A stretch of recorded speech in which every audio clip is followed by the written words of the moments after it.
Hey there, this is Dustin Pruitt with Pruitt & Company at Windermere Real Estate, and I just wanted to jump on real quick to tell you about my amazing trip to the Southern Hemisphere. So recently I had the opportunity to go join a wedding of a client who had become a friend who was getting married in Tasmania.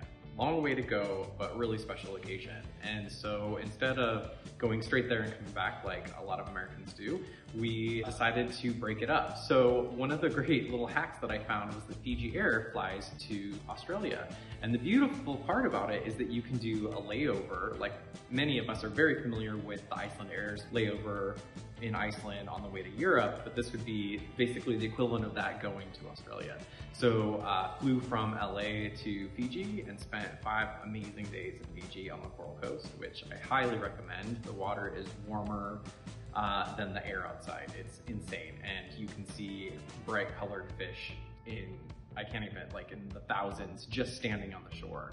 So snorkeling there was amazing, very safe.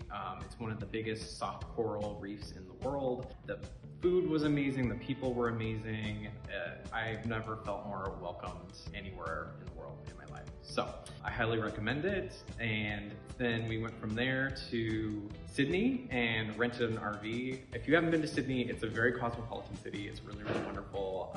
I kind of feel like it's a sunny version of Seattle, and just amazing food, amazing sights. The Sydney Harbor Bridge is incredible. The Opera House is really impressive. There's a reason that it's one of the wonders of the world. From there, we rented a motorhome and drove up the East Coast we got as far as Byron Bay. In Byron Bay, if I had to equate it to something, it'd be kind of equivalent to Malibu in California, in my estimation. So it's where the Hemsworths live and where a lot of the Australian celebrities live. It's really beautiful. It's very like down home, but like in an elevated way. They have a ton of brands out of there, which is very cool. So learned a lot about Byron Bay fashion and a lot of the environmentally focused companies coming out of there. So around like beauty and skincare. Also in Byron Bay, the food was phenomenal. And it's amazing because if you are all familiar with traveling to Canada in the 80s and 90s, the American dollar was so much stronger than the Canadian dollar. And the same exists in Australia. So right now the exchange rate is about 65 American cents to the Australian dollar, and so you get about 1/3 off, which is wonderful. So experience things like 8-course tasting menus and cocktails for 2 people for a total price of about $185. You know, here in the US, that'd probably be about $600. So really great value there. So friendly. The RV life was really, really interesting.